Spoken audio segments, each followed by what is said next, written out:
直到我哋食完出嚟啊，就快11點半噶啦，都仲喺度排緊隊。呢餐3個人合共消費318。大家好，我係有嗰句講嗰句嘅石崗莊園 Theo。難得晚黑10點，我仲喺廣悅天地附近啦，嚟都嚟咗啦，就決定嚟試一試呢間新開嘅速肉啊，阿發家。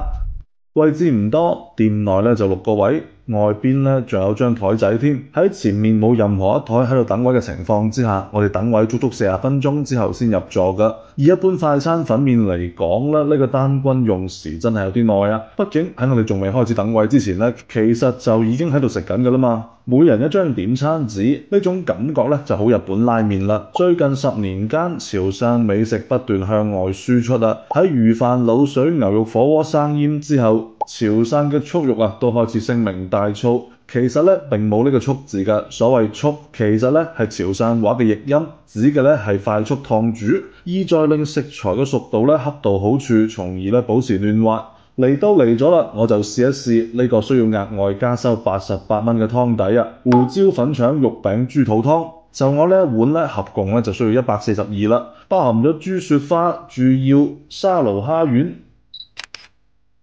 先講講呢個湯底啦，其實濃厚程度、鮮味程度、鹹淡程度同埋胡椒辣度咧，都比我預期中要低㗎。衝擊力咧並唔勁。另外有啲費解嘅係點解入邊仲會有番茄嘅？而且睇呢個狀態啊，仲係出餐之前咧先加嘅番茄嚟㗎。湯底自帶嘅肉餅咧，食起身嘅粉感偏重，糯糯地咁咧冇乜肉感㗎。同樣係湯底自帶嘅豬肚同埋粉腸，相對嚟講咧就要更加有誠意啦。不過咧我唔太理解嘅係一齊煲湯熬製嘅豬肚同粉腸咧都係基本食唔出底味㗎，必須咧要點醬料，唔知道係有意為之啊，定係有其他原因啦。粉腸嘅處理咧都仲係 OK 㗎，頭尾打裂，防止走粉，食起身咧冇任何異味，亦都冇苦感。豬雪花同豬腰咧被切成一薄片啦，呢個咧就好速肉啦。兩者嘅口感咧都係比較嫩滑㗎，亦都同樣咧係冇乜底味㗎，需要手動點醬料。其實咧喺外面等位嗰陣咧，我就好期待呢個蝦棗啦。本來諗住18蚊應該咧係2粒嘅量啦，9蚊1粒嘅蝦棗品質咧應該係好有保證㗎。不過咧我淨係估中咗結尾，品質咧確實可以㗎，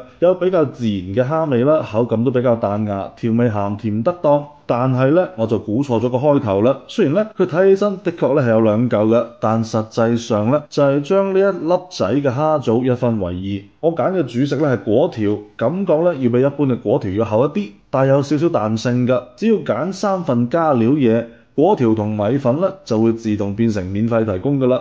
至於同行嘅2位朋友揀嘅咧，都係唔需要額外加收嘅檸檬粗肉湯，共計114蚊嘅呢份咧，食到我呢一位潮汕朋友邊食邊搖頭啊！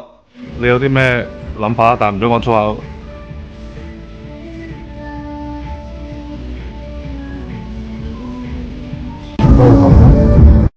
食咩啊？都識食啊你！佢揀嘅咧係乾拌酥麵，但佢話佢哋嗰邊嘅酥麵咧並唔係呢一種扁麵，而係圓碌碌且有筋道嘅細麵。表面一般咧，仲會鋪埋叉燒添。佢呢碗入邊咧，仲加咗前欄肉啊、肉餅、小管魷魚、九節蝦、魚皮餃、拿哥魚丸。佢嗰碗嘅肉馬咧，我就冇試過啦。我淨係聽到佢咧一邊食一邊喺度嘆氣啊！並且仲喺度疑惑緊點解呢個湯底咧係冇明顯嘅肉味或者其他味道㗎。我試咗啖湯㗎，入邊咧除咗有輕微嘅檸檬香氣同埋酸感之外咧，基本咧冇乜味㗎。於是咧，我又即刻試咗另外一位朋友嘅呢碗62蚊㗎。湯底嘅味道幾乎咧都係相近㗎。睇咗下廚房入邊嘅操作，我就明白點解選料唔同嘅情況之下，湯嘅味道都係大致相同㗎啦。據我嗰位潮汕朋友講，佢平時喺當地食開嗰間咧，都係攞細鑊煮，煮完咧直接連湯連肉一齊倒入個碗度，因此湯底入邊嘅味道咧都係同選料咧有直接關係㗎。另一位朋友嘅呢碗咧揀嘅咧係乾拌管家麵。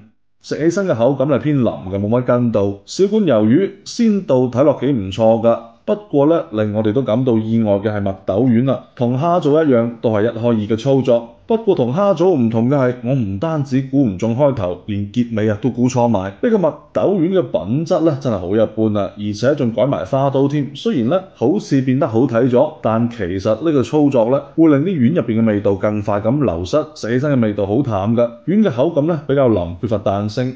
口感嘅紮實程度其實咧係同墨魚含量掛鈎嘅。就呢個價格而言咧，我唔推薦啦。呢餐3個人合共消費318。有一樣講句，速肉咧喺廣州嘅風潮仲可以持續幾耐，可以有幾大呢？我真係無法判斷啦。但就阿發家嘅餐廳模型嚟睇，無疑佢係成功㗎。直到我哋食完出嚟就快11點半㗎啦，都仲喺度排緊隊。聲音會做處理㗎啦，唔俾講粗口，你會有啲咩評價？